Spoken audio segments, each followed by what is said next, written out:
Faith here with a welcome toast. It was Dave Barry who said, remember when you were a child and your mom wouldn't let you leave the dinner table until you ate all your Brussels sprouts.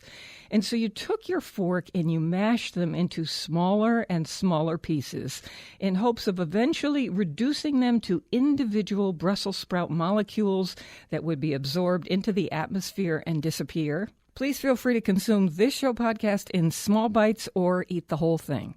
I got that sunshine in my pocket, got that good soul in my feet. I feel that hot blood in my body when it drops. Ooh. It's great to have you joining the party on the Faith Middleton Food Schmooze, the place to eat, drink, and be merry. Oh, do we have a show lined up for you? Because we have Clancy Miller, and wow, is she good. She's done a book called Cooking Solo, and it's for people who end up being singletons, whether by choice or not. You know, if you've got a busy family and you somehow are eating by yourself, or you are single, great. You can blow up any of these recipes, you know, double, triple, quadruple if you're having people over. But she is great in terms of her taste in ingredients and has worked at some of the best places in Paris and has been trained at Le Cordon Bleu, worked at the legendary restaurant Tyvant. Oh, my God, she is really something. We're going to be talking with her later on. Her polenta, it was so incredible with Parmigiano Reggiano, and it's the easiest thing to make. It's easy as making rice. Seriously. Okay, here we go. My treasured food buddies are here. Senior contributors, Robin Doyen Aiken, who's also senior producer, Chris Prosperi, Metro Beast Restaurant, Alex Province, wine broker in Hartford. Hey, everybody. Hey. All right, let's do this. We are still getting the harvest from the markets. I am still eating the last of the corn. Tomatoes. You know, salads. You know, you just have had every salad through the summer, right? Yeah. So I want to toss out a salad that I think is a great idea. This is inspired by something I saw in Bon Appetit magazine. I just think you don't even need the recipe for this, because here's what I want you to think of. You're just simply going to either steam, microwave, boil, whatever you do with corn. Chop it off the cob. Just take a knife, boom, boom, boom, down all the sides into a bowl, and then toss in some toasted hazelnut nuts, a little pecorino cheese, and mint. That's the four things you need. I don't care how much of anything you do. Need. I could give you a specific recipe. It's ridiculous. Very Moroccan. The corn, toasted hazelnuts, pecorino cheese. You can get it absolutely anywhere. Italian. You grate it in, and chopped up mint. Just toss, toss, toss. And you can do a vinaigrette and maybe a little squeeze of fresh orange juice in there. That's what I'm taking from the Bon Appetit recipe, the fresh orange juice. It has that crispiness, it has the cheesiness, it has the mint playing off everything, and that sweet corn that is still with us. Is this a side dish? This would spoon, be. Please. I could eat this for dinner. I really could. I mean, it's a beautiful salad to bring out for people, but I certainly could have it for a whole dinner. Do you chill it a little bit in the refrigerator and make it refreshing? You could. I, like at room temperature, but it doesn't matter. I Whatever love you chopped like. salads, especially when you're right in the season, right? And you're having stuff still coming fresh. Too hot to eat. Yeah, just chop up everything, throw it in a bowl. Even if you toss it with like a store-bought dressing, it doesn't matter. It's just so tasty. Yeah, it is. And we Tomatoes, cucumbers, zucchini, whatever it is, kohlrabi, whatever, doesn't matter. Just chop it up, put it in a bowl, dress it. Glug of olive oil, salt, pepper. Exactly. Remember, and you can either do fresh lemon juice on it, or you can do some kind of vinegar that you like. Remember last time, so if you want to go to our site, you can see last time we tell you how to use fresh market vegetables to preserve them and use them all winter long. So that's foodschmooze.org. So want to do some food tips, because I always think this is fun. We cruise around and we look at all kinds of things to come up with ideas. I also, in that process, stumbled on a recipe for, I love grits. I'm just crazy about grits. For breakfast? Really, for anything, any reason, anytime. Lemon, garlic, shrimp, and grits. Now, that's it's a kind of play on a Southern thing. Yeah. I've had grits in Charleston in every way imaginable, but I think this is a wonderful thing. We're going to get to that in just a little bit. Okay, tips in the kitchen. if you have, I've been using a spiralizer quite a lot to take fresh vegetables and do pretend noodles. So that I'm not having too much pasta because I could eat it every single day. Chris, you got any kind of kitchen tip? You know what you're saying with your spiral? You know what mine is? I have this little Japanese mandolin. And you can get it in like some stores or online. It's like $12, and it's very inexpensive. Is it tan? Yeah, like it's an tan. off-white? Yeah, it's an off-white tan. It's the same one. See, that's so And much it better is- than the expensive one. And it's almost disposable at $12, $13, right? When you're done with it, you just chuck it. And I'm telling you, you can do julienne. It has a bigger one. Or when I'm just slicing things, like if I want to slice some red onion to put on top of a tomato salad and I want it paper thin, you can adjust this thing down to where you slice and you can see through. Chris, that is so fantastic. Do you know this, Alex and Robin? If you have a fancy mandolin, and they can cost up to $300. The stainless steel kind. Oh, yes, with 4,000 blades and all this business. That's all well and good. The cleaning of that thing is so outrageous that it's like another job. And so with this $12 goes in the model, dishwasher. it's just like... It really does. It's you like just really chuck it in the fantastic. dishwasher and you're You know, done. Matt went to high school in the Dominican Republic and bought one of those because they make, is it plantanitos or the fried plantains? Oh, sure. Yeah, they you have to love. slice them. You know, Yeah. and it sounds like Yeah. it's like an off-white, sort Yeah. of like cheap, But it- flimsy thing. But it works. Yeah, he loved it. That's like the dessert potato chip, isn't it? Plantains, fried Yeah. plantains. Oh, yeah, totally. Does it have Brown it's sugar, Not, it's sort butter. of like starchy, right? So one of the things I love to do, and this comes from Marie Coelho, Rose Coelho's late mother. She made the best lasagna I've ever had in my life, and always, it was an eggplant parmesan. But you would use Chris's $12 mandolin and take an eggplant and slice it paper thin. Most people slice the slices very, and of course, Rose's mother did it by hand with a knife, and she could go chop, chop, chop, chop, chop, and do it paper thin. I can't. So if you use this inexpensive mandolin, slice, slice, slice, and it's paper thin, you put olive oil in the bottom of a baking dish, and then you put a overlapping layer of these paper thin eggplant slices, then a little grated cheese. She would sometimes put meat in her tomato sauce, yeah. but the tomato sauce, and now another layer, but not globs as we do in the American version of mozzarella. She would do Parmigiano Reggiano or some other cheese, just grated, layer by layer by layer by layer, and then sauce and cheese on the top, and that was it. So she would make a sauce, sometimes with meat, sometimes not, and it was hands down the best eggplant lasagna I've ever had in my life, or any kind of lasagna. It was incredible. There was no bechamel. There was no anything like that. It's called the Ben Rinner. Where's it Japanese from? mandolin. So it really is Japanese. Yes. How do it's you the spell Ben it, Rinner, Chris? BenRiner, Japanese mandolin, and it goes. I'm looking on eBay. It goes anywhere from like $15 to $25. Okay. And it's the best thing you'd ever buy. It's very small, and like I said, it's dishwasher safe. Fantastic. It's a great little kitchen tool. And do you put the blades in the dishwasher too? Yeah, you can. We do, Sure. yeah. Wow. Yeah, of course All you can. right. You know what we've been doing is taking par cooking chicken ahead of time. So we cook it your way, Chris, like low and slow forever. Sure. So we're starting to make like 2 or 3 dinners at a time. So we'll be cooking tonight's dinner, and then we'll be par cooking chicken, and then put that in Ziploc bags. And next night, some barbecue sauce or something, or bring it down to the boat. And, once you're cooking, you get into the mood. You just cook 3 dinners. It takes about the same amount of time. Cleanup is identical. You're I set try for to the teach week. that my. I'm just looking. Yeah, I try to teach my kid that Robin? too. Is you cook once, eat Wait, twice. I have to find out. Yeah, Robin? You too are looking with astonishment. Well, I was thinking that that's almost as good as in Rachel Ray this month. There's a story about cooking for like one day for an entire month. So that's sort Wow. of Get like the what. freezer full, and you don't have to Yes. go back in the kitchen. Everything's Seriously? Yeah, why not? Yeah. I'm totally in. Wow. I thought that was quite the challenge. I just am baffled because You have to be like part squirrel. Yeah, right. Yeah, and organized. Boy, do you have to be right and I'm just plan going to it bury out. this meatloaf meal over plan. here. God. I know. Most can't make people, yeah, why I most like people that have a dark hard time swirl. cooking on the weekends for the week. And here's this idea of cooking complete 3 with a nights and shopping 1 list night and everything. after work. I'm just baffled. I'm staring at you with my jaw hanging on the floor. It's just like, oh, wow, that is fantastic. Yeah, you know what? I was just thinking, you know what I've been doing is cooking in a rice cooker. Do you have a rice cooker? I used to. I The best gave it away. oatmeal. I've been actually making didn't know dinner. what to do with I've it. been making dinners in it.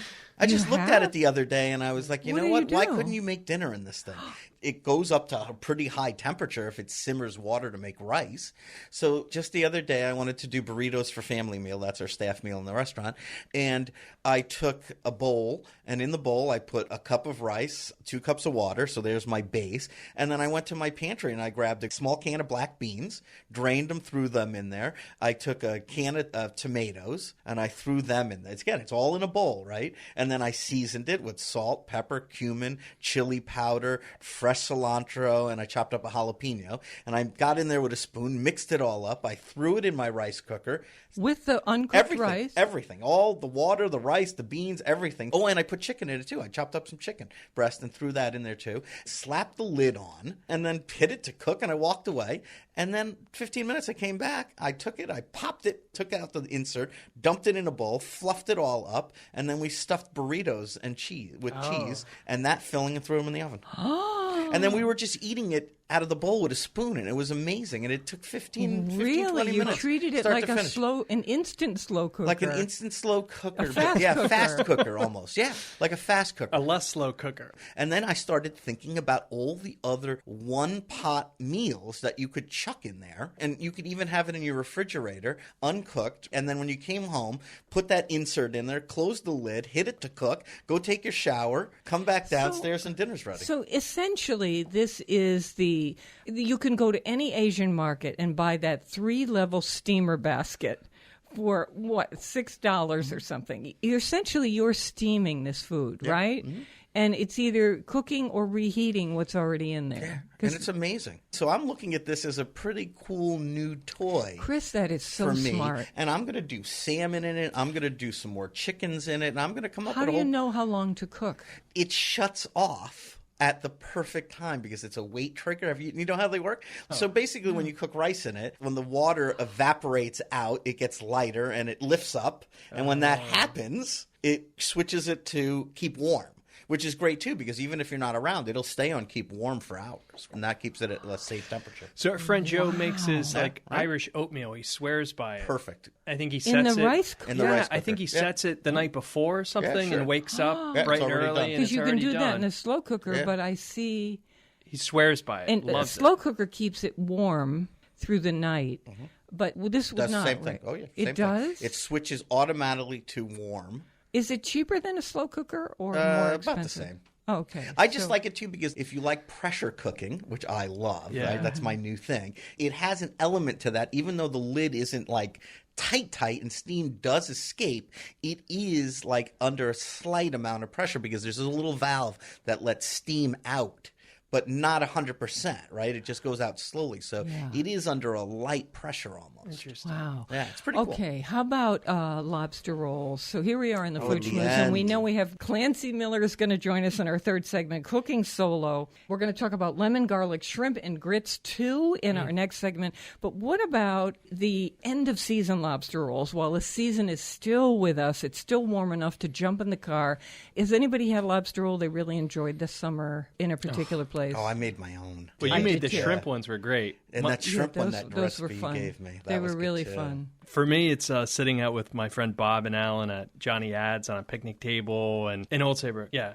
I like the one in Clinton at the dock, too. I mean, does it get any better than that? Like a rustic picnic table outside and Got to do maybe one, at some- least one a summer. And it's not technically over yet, is it? Really? No, Right? in Even though fact- school started and stuff, you can still seafood sit gets out better. there. Seafood gets better in the colder months. I mean, I Right, think true. it's sort of like this notion that seafood's only for the summer, but in Europe, and like particularly in Spain, seafood is like a Christmas thing.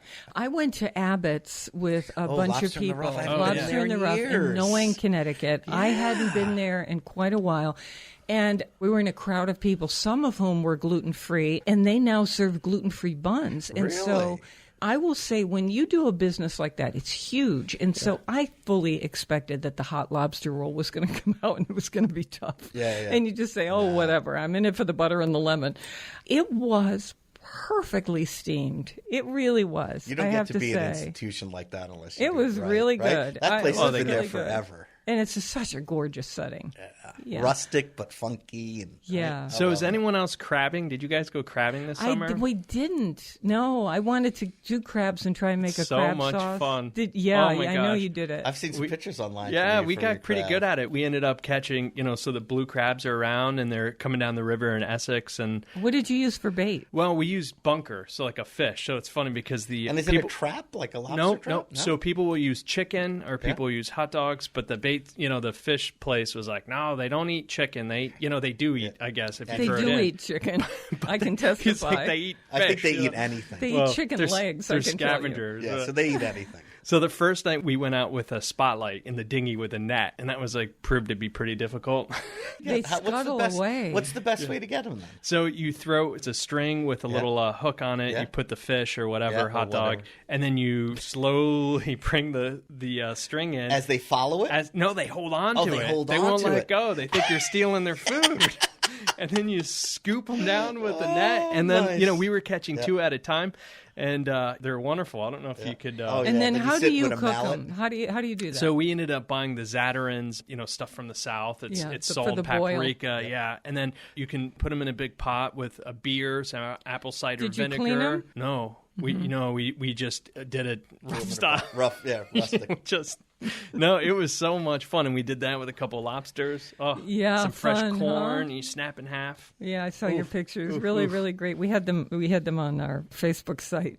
Really, really fun. There is nothing like that flavor in a red sauce, that blue crab flavor. Wow. And like an Italian sauce. Oh, yeah. Oh. It is really Froggy, just little chili pepper flake. amazing. Okay, remember, we're going to talk about cooking solo with Clancy Miller, and also we're going to talk about lemon garlic shrimp and grits, and so much more. We got lots of kitchen tips for you that are going to make you smarter in the kitchen. More mouthwatering conversation and fun ahead on the Faith Middleton Food Schmooze. I hope you'll make, I really do, a charitable contribution to feed the hungry. We're online now at foodschmooze.org, and we'll be right back. All the single ladies, all the single ladies, all the single ladies, all the single ladies, all the single ladies, all the single ladies, all the single ladies. Now put your hands up.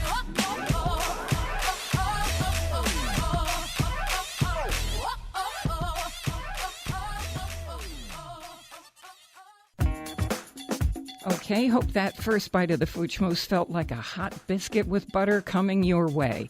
Feel free to tell your food-loving friends worldwide they can enjoy the show and our online site at foodschmooze.org. Here's your second bite.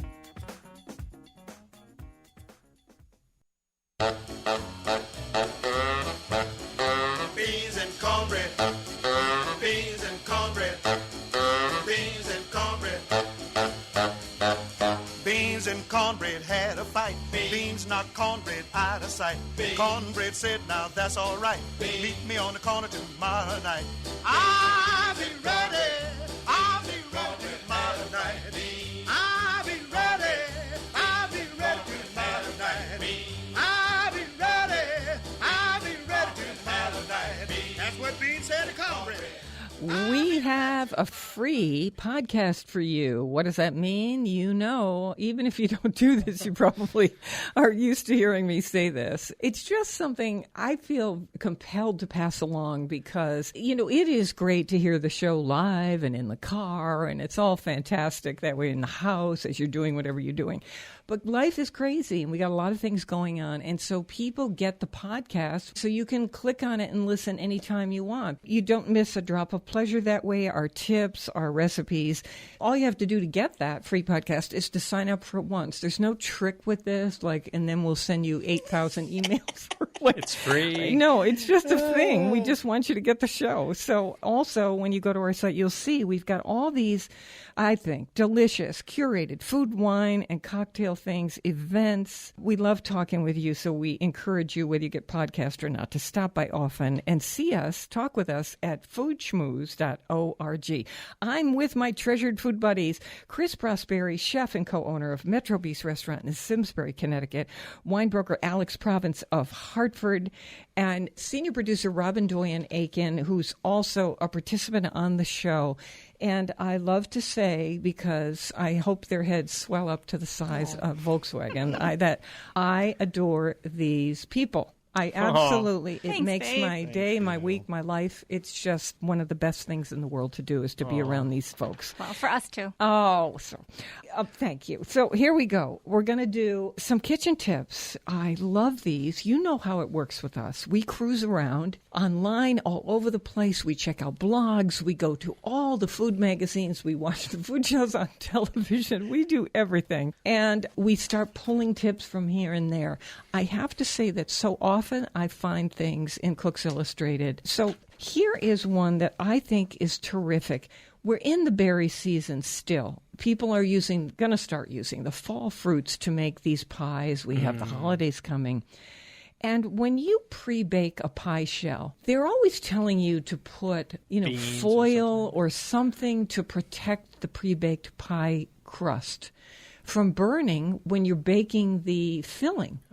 And so you're wrapping it with foil in it. Well, here's somebody writing in to say, my method is to cut out the center of a disposable aluminum foil pie plate. She cuts out the center, which leaves only that ring. Wow. And then So smart. Is that the smartest? Oh, that's clever. See? Because they actually sell things you can buy, but this is almost free. And you have it.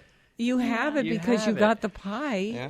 shell, Or you have one usually. left over. And so she just cuts out that circle with a pair of scissors, flips it upside down, and it covers the pie shell that's already That's a good pre-baked, and you don't want that to burn. So, okay, we all like that. How about you, cocktail makers? So the last one I heard was making cocktails in a batch. I guess they used to do this in the old days. You would make, instead of making a single Manhattan, you would actually make a batch of them and put it in a bottle and store it. So I read it And then in some shake it magazine. every day. So say you have a group of people coming over. You make a pitcher of martinis or a pitcher of Manhattans. and You then have it shake all it ready up. to go. The thought is you're spending time with your guests. All you have to do is get a glass with some ice cubes and pour And then it in. everyone's is the same instead of you get one that's too weak and one Yeah. that's too hot. This is like I like that. This is like I'm just picturing based on our first segment where Alex and Matt were making days worth of meals in one set. I'm now seeing like a week's worth of Manhattans made In the as a fridge. thing. This is like- No, it's 4 different cocktails in these tall things in the Yeah, fridge, all pretty lined soon. up. Like, do you want a martini or Pretty soon you margarita? Next thing we're going to hear is there's a straw attached Yeah. to the pitcher in the refrigerator. You don't have to actually move from your chair. No, that is fabulous. I love Cool. that idea. Yeah. I really do. I wonder how long it can stay in the fridge because spirits Forever. keep a Yeah. long time. Forever. Bourbon, sure. certainly. Yeah. Bitters. Vodka, forever. Cherry juice. Okay. Forever. Well, here's a tip for a cocktail. This is a tip from somebody in Hawaii to Cooks Illustrated. Make a batch of cocktails. This woman's often making a batch, and she uses her fat separator. You know that plastic measuring cup? She uses it for mixing and serving drinks. And what the fat separator does is strain the ice out, just the way a cocktail shaker does, because it has that rim. And so the liquid pours through the holes, and the rim keeps the ice from going in. And so it's an instant cocktail shaker if you don't have one. One less thing like to it. buy. Yeah. Exactly. All right, I have one. And this is a pretty cool one that I just recently discovered, and it's making pasta and a quick sauce. Now, have you ever bought mozzarella cheese and it comes in the brine or that Yeah. liquid? Yeah, sure. Everyone throws that liquid away, Yep. including me. So the other day, this mozzarella season with salads and stuff, I actually tasted that liquid. Have you ever tasted it? No. Salty, Right? milky. Yeah, it's like milky, lightly salty. So I was like, you know what? Why couldn't I in a pinch? So I cooked some pasta. I drained the pasta out, and in that same pot, I threw in a little bit of that liquid into the pot. Yeah. I chopped up some mozzarella and some grape tomatoes, threw back my pasta, and I was like, oh my God, this is a great pasta. Oh, my God. That's a fantastic Okay, idea. and it works with feta cheese too. If you like, Yes. if you like strong, this is the mild version. And if you get your feta Wow. in brine, Cheese it works. brine pasta. Yeah, it is pretty cool stuff. I've been using fresh mozzarella probably for 25 years. I've never tasted that liquid. I never have. Sometimes I dump it before I even get the cheese out. Right? You open the container and you go right down the drain. So next time, taste I it, am. and then make a pasta out of it. It's You can pretty do the cool. same with like Is the there caper salt in liquid it? too. Same thing. Caper liquid's a little stronger, but you could add little bits Yeah. of that. So Is don't salt throw that in stuff- it? It's lightly salted. If you like it on the kicked no, up I was version. just thinking if somebody's got to watch out for salt, this is not a good idea. No, this right? is the one to use. Don't use the feta one because the feta one I found to be really salty. Really salty, But if you okay. like that, like So I'm I sure do, there's nutrition in there too. yeah, I'm I sure do some too. whey Vitamins. gets out, right? Yeah. Oh, Right? yeah, So flavor. that's a quick. I don't have sauce. I don't know what to eat, but I have cheese. Oh, I love that. Okay, here's another one. You know when you have a bone-in cut? This goes with chicken. It can go with beef, whatever it is, a little Cornish hen. Yep. And I am hoping that my knives are sharp enough so I buy a rotisserie duck, and then I'm plunging the knife into the center, and I'm trying to cut it in half. And I'm stabbing the backbone on the duck, or the breastbone, and I'm stabbing at it, trying to get my knife to go through. I'm often not strong enough. Well, here's somebody writing in to say that if you use the mallet, where you take a piece of meat and put plastic wrap on it and pound the chicken breast or that the one. cube Yep, steak yep, or whatever it is, if you use that rubber mallet for those food purposes, you put your knife right where you want it on the chicken breast with the bone in, and then you whack it with the mallet. Bang, bang, bang. good idea. It goes straight through the bone, right in half, scored it right through the center. Where do you get a rotisserie duck? Oh, I go Oh my to gosh. this. Yeah. you And get one too? Yeah. Oh, yeah. Adong in West Hartford, in the Elmwood There- section of Hartford. yeah, a lot of You places. just Hanging shred it ducks. off the bone. Often. Yeah. And Oh, put it in God, a yeah. A lot of salad? Asian Yeah. markets have that. I pull the skin off. I pull the meat right off the thing. I chop it up and I make a salad. Yeah. And I do a kind of Asian dressing where I'll put sesame oil and soy and lime juice and chopped up mint and rice wine vinegar and sometimes a little pinch of sugar, and I mix it all up. Yeah. And then I put the shredded duck meat on the salad with chopped scallions. Bang. Where have I been? The dressing. Oh, my Oh, it's And the at best. Adong, you can't miss it. The second you walk through the door opens and you look to the left and they're hanging right there. Oh. They always have like 3 or 4. Oh my God, they're so good. Often, some places, when they can get away with it, they'll charge you $18 for a duck.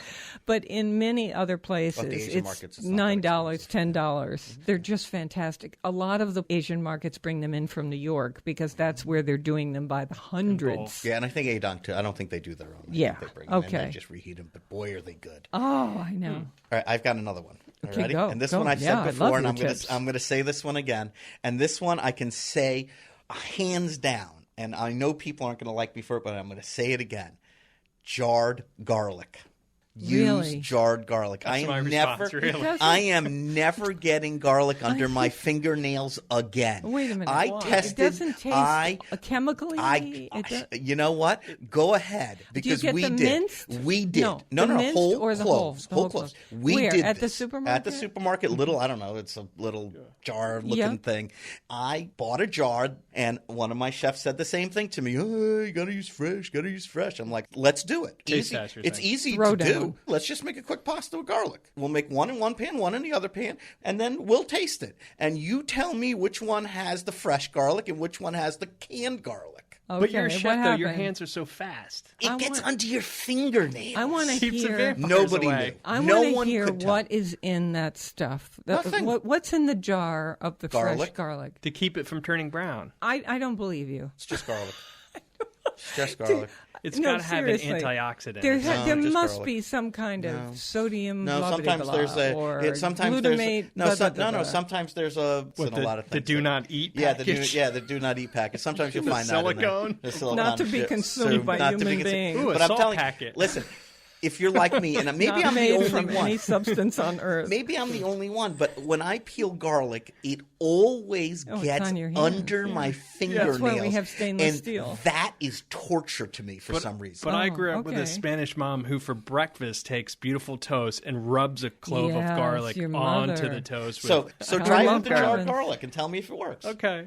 I'm just saying, you know what? They're For more expensive, everyone- maybe. For anyone Did you who tells look me at what's no, on the label? This just says garlic. Did you Yes, look? garlic. Do I have to Google this? It says ingredients. Garlic. Garlic. Garlic. What's the liquid? There's no liquid. No, I'm not saying that. These are peeled cloves of garlic. In the supermarket. In the supermarket, in a jar, in a plastic jar. It has nothing in it except peeled There's cloves. no liquid. There's no liquid. Oh, it's just okay. air. I'm just seeing the liquid. Yeah, one. no. I'm not saying by that. I'm not saying the chopped ones or the ones in liquid. No. None of that. I'm just saying these are peeled cloves Where of are garlic. you finding that? In the produce section. refrigerator? Produce section. Okay. Yeah, you'll see them. And it says you're swearing? It's just garlic. You're swearing? 100%. Because you And can a little formaldehyde. No, there's and once I found one of those little packets. What are those things to get the moisture out? These are just peeled garlic cloves. It's telling you. Okay. Never peel garlic again.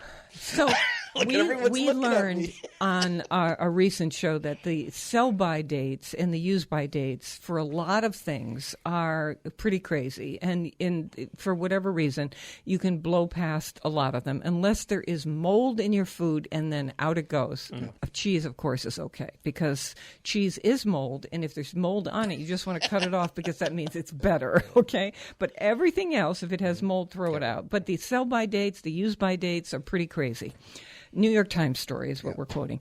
Okay, so when baking soda expires, here's a tip from Cooks Illustrated. A lot of people throw it out. I don't know if this applies to baking soda, whether you can blow past the date or not. So I'm not even going to get into that. But here's a woman writing in to say that she keeps that in a jar under her sink for every kind of cleaning task that she can come up with.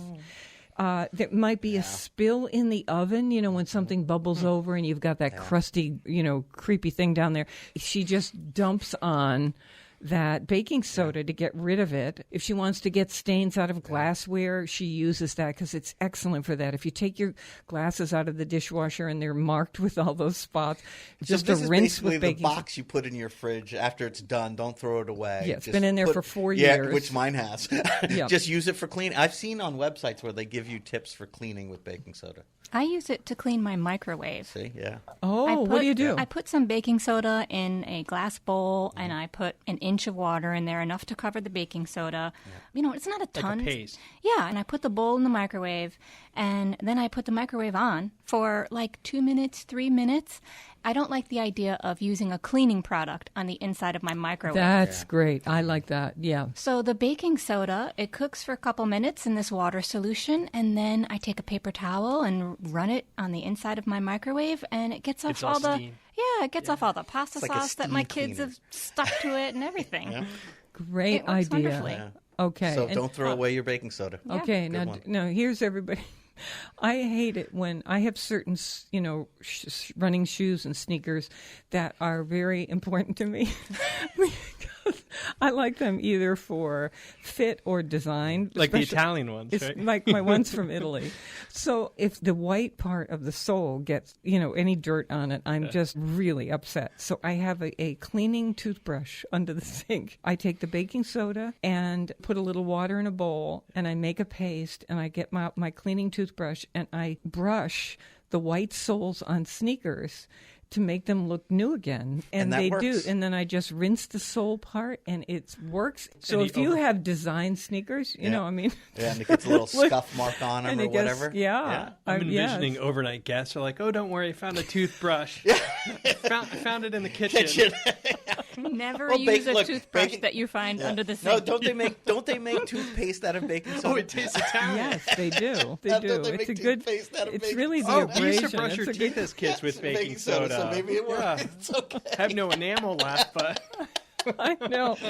All right. So anyway, I'm trying to get you to make a lemon garlic shrimp and grits, where you do instant grits and you grate in some Parmesan cheese, a little bit of butter. You've got the shrimp, a little bit of cayenne, and some lemon juice, and you kind of mix it all together, and it is absolutely so delicious. So you've got a cheesy lemony grit with shrimp in there. You toss it. You can just rest the shrimp on top if you want.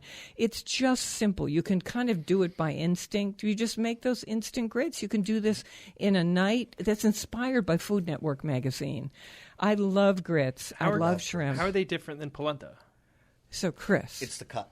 It's the cut, same. just coarser? It's a coarser. So basically, when the mills are sized, Yep. they do grits is the largest, then cornmeal is next, and then the finest is corn flour. So those are the three. And it's adjusted on the wheel? It's or adjusted on during the wheel as they crack it. Okay. What do we got? We've got Cooking Solo, and wow, is this woman something. Clancy Miller coming your way. We love the local. Please support your local food growers and food makers.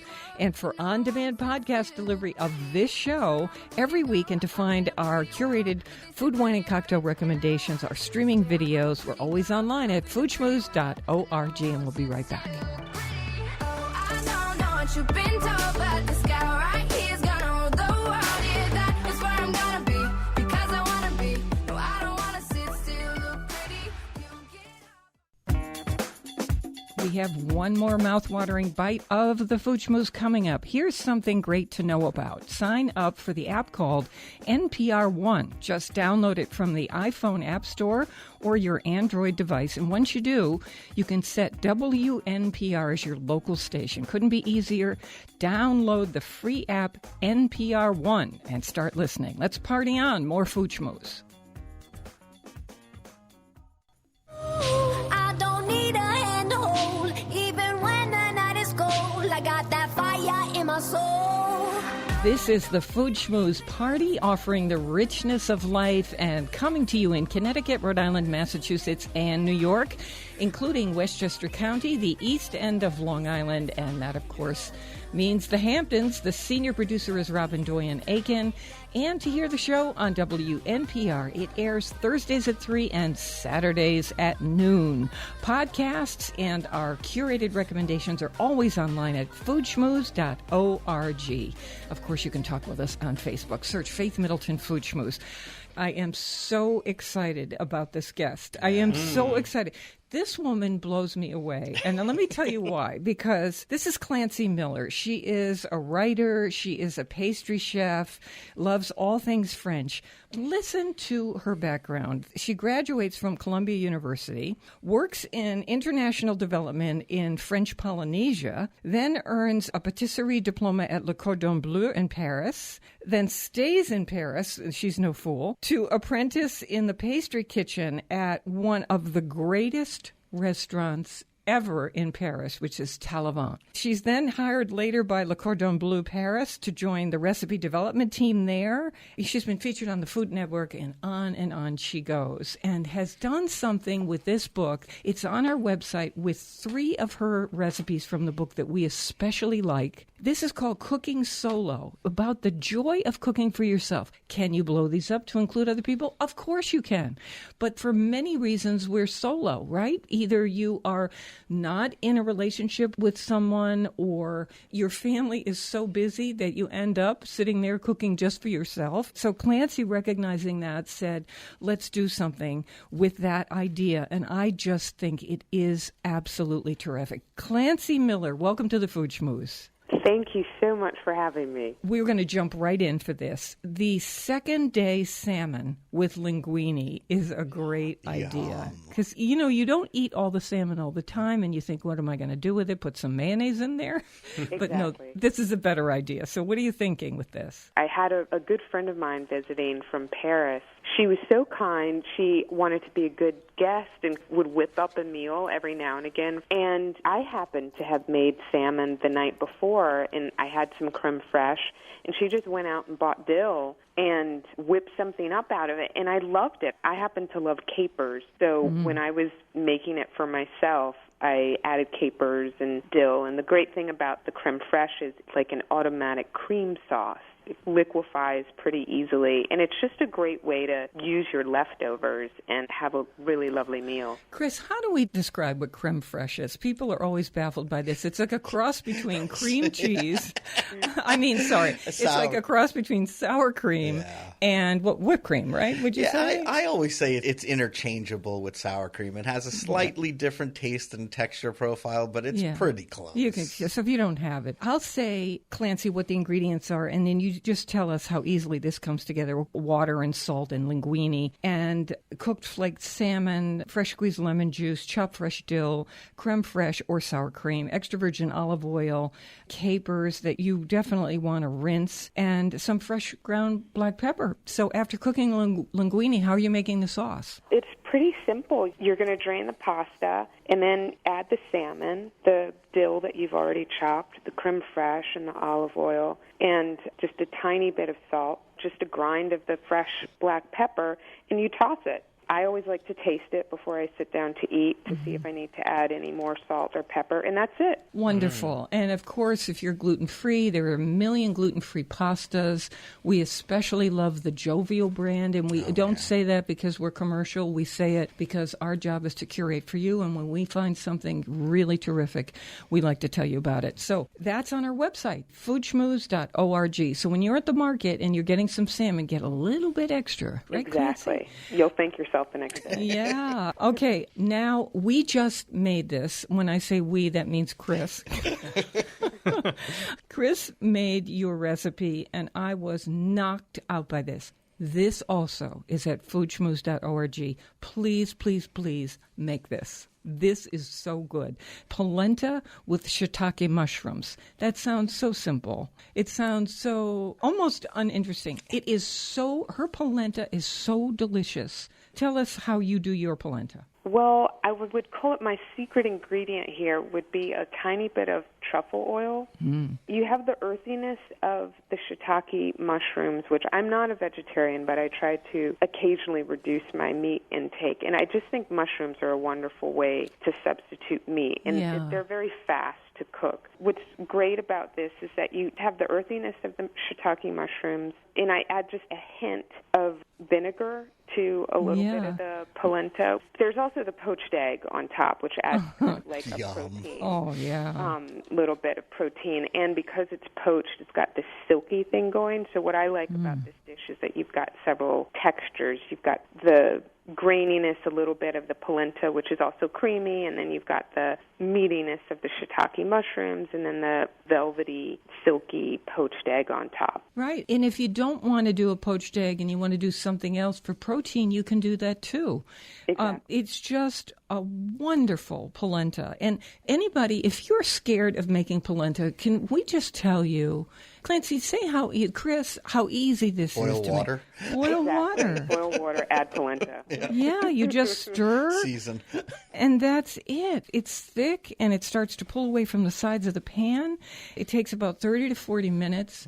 It's a little meditative. It's kind of lovely, and you're going to whisk in a little of that truffle oil, and you're going to whisk in Parmigiano Reggiano, and that's what makes it so good. Oh, my goodness. Yeah, it's rich without being something that'll make you feel guilty. Yes, that's how we like to think here, too. Okay, so this is Clancy Miller, who has been schooled beyond belief in the best places and has done this book, a book I respect so much, Cooking Solo. It's in paperback, and it's about the joy of cooking for yourself, whether you're in a family and are left to your own devices on busy weeknights. Like me. Yeah, yes, like our Robin and me. Where'd everybody go? Hello. And Chris at home, believe it or not. That's at our website, foodschmooze.org. Let's turn to another one, because I also want to know from you, Clancy, what it was like to work at Talavant in Paris. This is an orange blossom almond cake. Who, as a single person, thinks, I'm going to make a cake for myself? I love that you did this. I love cakes probably more than anything else. There's a reason why I studied pastry. I have a definite sweet tooth. So I was excited about every recipe in this cookbook, but probably doubly so about every dessert. Wow. So orange blossom almond cake. I'm not a baker. I freely admit that, and I'm scared to death of baking. But when I was looking at your recipe, I thought, oh, I can do this. And I loved that it had almond flour in it, and in addition, a gluten-free flour for people who are gluten-free.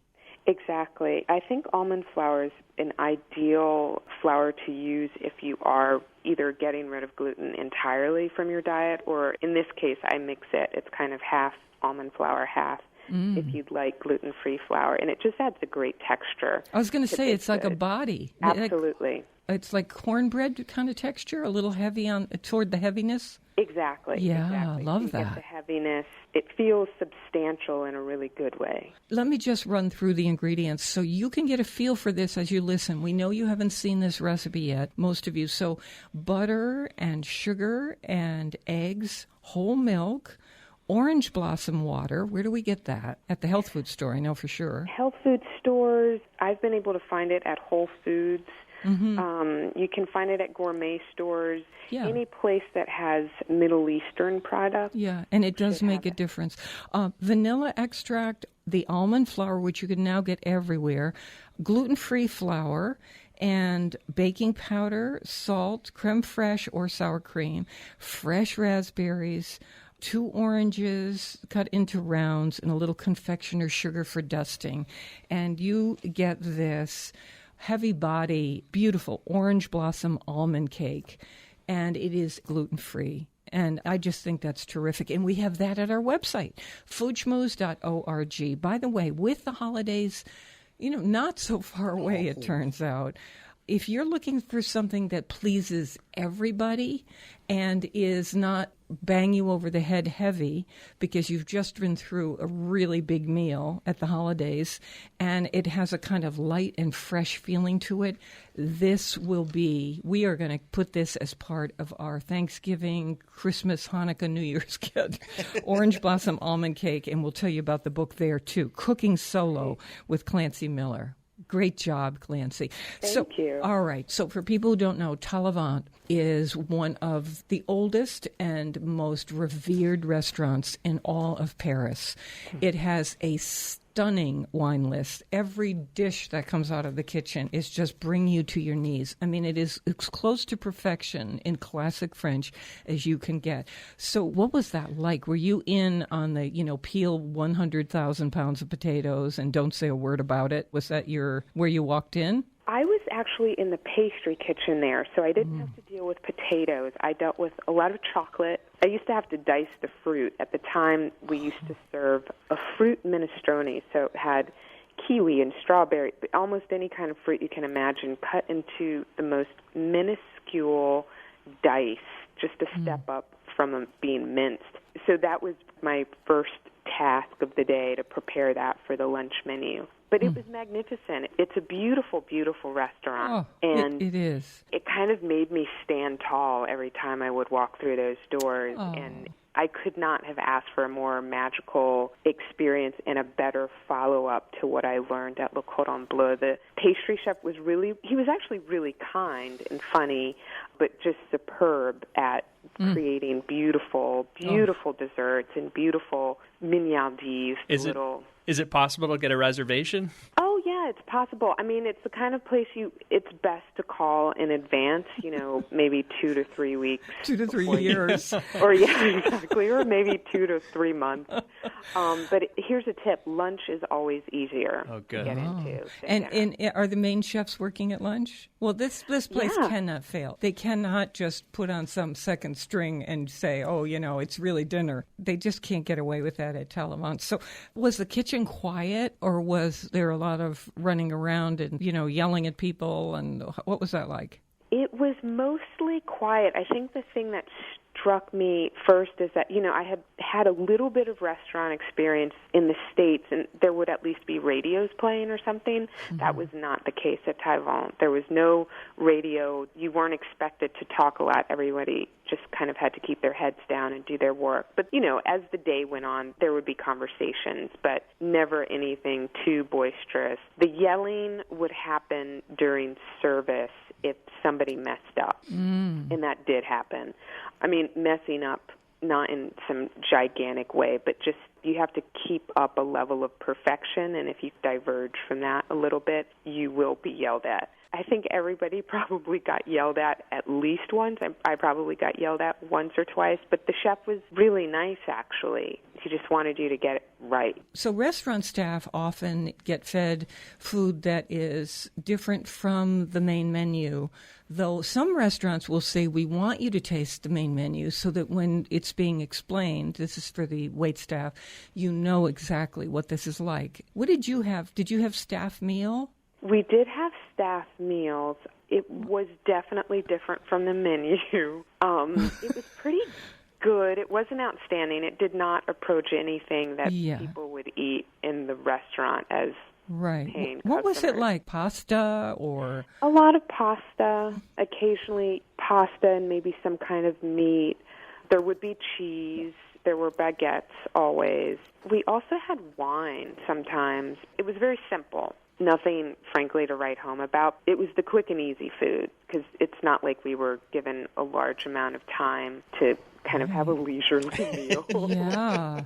So what are you doing now in your life that is the most enjoyable thing of all the things you do? Well, it's been incredibly enjoyable just seeing this cookbook come to fruition. So I'm working on ideas for my next cookbook, which will probably be more dessert related. So promoting this cookbook has been incredibly fun, and I wear another hat as a writer in fundraising. But I have to say I really love coming up with recipes. It's always fun for me to develop the next bunch of recipes. The book is called Cooking Solo. What a fabulous idea that you have in this book. Cornbread waffles with jalapenos and sun-dried tomatoes. Whoa. That is so, so good.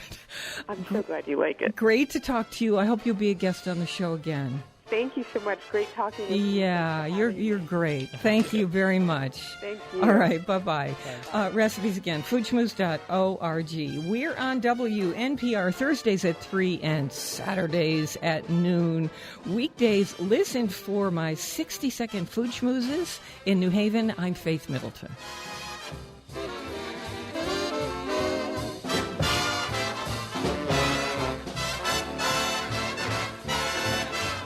Everybody eats when they come to mind.